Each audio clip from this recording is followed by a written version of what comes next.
Assalamualaikum warahmatullahi wabarakatuh. Di sini kami akan mempresentasikan tentang sistem ekonomi yang disusun oleh Cynthia Yuspitasari, Nisa Atia Ulfah, dan Muhammad Fahmi Hasbi. Sistem ekonomi adalah susunan urutan unsur-unsur ekonomi yang saling berhubungan dan bekerja untuk memecahkan masalah ekonomi serta mencapai tujuan tertentu. Kegiatan produksi, distribusi, dan konsumsi itu semua berperan besar dalam sebuah ekonomi. Jenis-jenis sistem ekonomi masih melansir modul pembelajaran yang sama. Secara umum, sistem ekonomi terbagi menjadi 4, yaitu sistem ekonomi tradisional, sistem komando atau terpusat, sistem ekonomi pasar atau liberal, dan sistem ekonomi campuran. 1. Sistem ekonomi tradisional. Sistem ekonomi tradisional adalah sistem yang memiliki hubungan yang erat dengan tradisi dan adat istiadat biasanya. Negara yang menggunakan sistem ekonomi tradisional adalah negara yang masih sangat bertanggung dengan sektor pertanian.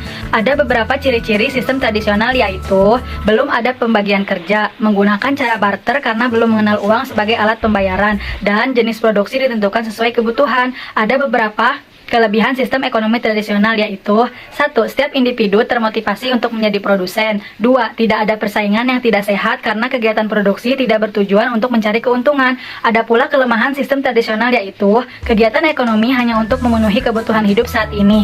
2. Sulit mempertemukan kedua pihak yang saling membutuhkan. 3. Teknologi yang masih sederhana mengakibatkan rendahnya produktivitas.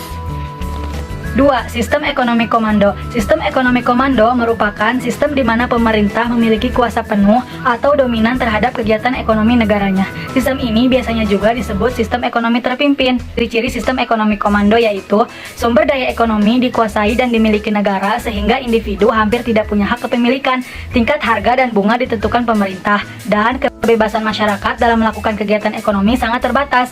Ada beberapa kelebihan sistem ekonomi komando, yaitu pemerintahan menentukan jenis kegiatan produksi sesuai perencana sehingga pasar dalam negeri berjalan dengan lancar. Pendistribusian pendapat relatif mudah dilakukan. Dan ada juga kelemahan sistem ekonomi komando, yaitu tidak ada kebebasan untuk berusaha, hak kepemilikan perorangan tidak diakui, dan potensi kreativitas dan inisiatif masyarakat tidak berkembang. 3. Sistem ekonomi liberal. Sistem ekonomi liberal adalah sistem ekonomi yang memberikan kebebasan seluas-luasnya kepada masyarakat dalam melakukan kegiatan ekonomi. Sistem ini dikenal juga dengan sebutan sistem ekonomi kapitalis atau sistem ekonomi pasar. Ciri-ciri sistem ekonomi liberalis. 1. Setiap orang memiliki hak yang sama untuk mempunyai alat produksi dan bebas dalam melakukan aktivitas perekonomian. 2. Setiap orang memiliki hak yang sama untuk bisa berusaha dan bersaing dengan sesama pelaku ekonomi lainnya. Sistem ekonomi liberalis mempunyai kelebihan dalam sistem ekonomi pasar, yaitu sebagai berikut. 1.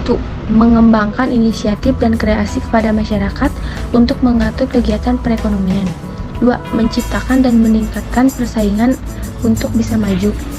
Sistem ekonomi liberalis pun memiliki kekurangan, kerugian, atau keburukan dalam pelaksanaannya, yaitu 1. Timbulnya persaingan yang tidak sehat. 4. Sistem ekonomi campuran. Sistem ekonomi campuran adalah gabungan dari sistem ekonomi komando dan liberal. Pada sistem ini, pihak pemerintah manapun swasta memiliki peran dalam sektor perekonomian. Sistem ekonomi campuran memiliki ciri-ciri sebagai pemerintah dan swasta berperan aktif dan terus bekerja sama dalam menjalankan kegiatan ekonomi. Pemerintah memberi kebebasan kepada pihak swasta untuk melakukan kegiatan ekonomi, tetapi memberikan batasan dan interferensi jika dibutuhkan. Sistem ekonomi juga memiliki kelemahan, yaitu pemerintah mempunyai tanggung jawab dan wewenang yang lebih besar daripada pihak swasta. 2. Pemerintah aktif mengatur perekonomian, tetapi masalah ekonomi seperti inflasi, pengangguran, ketimpangan masyarakat terjadi.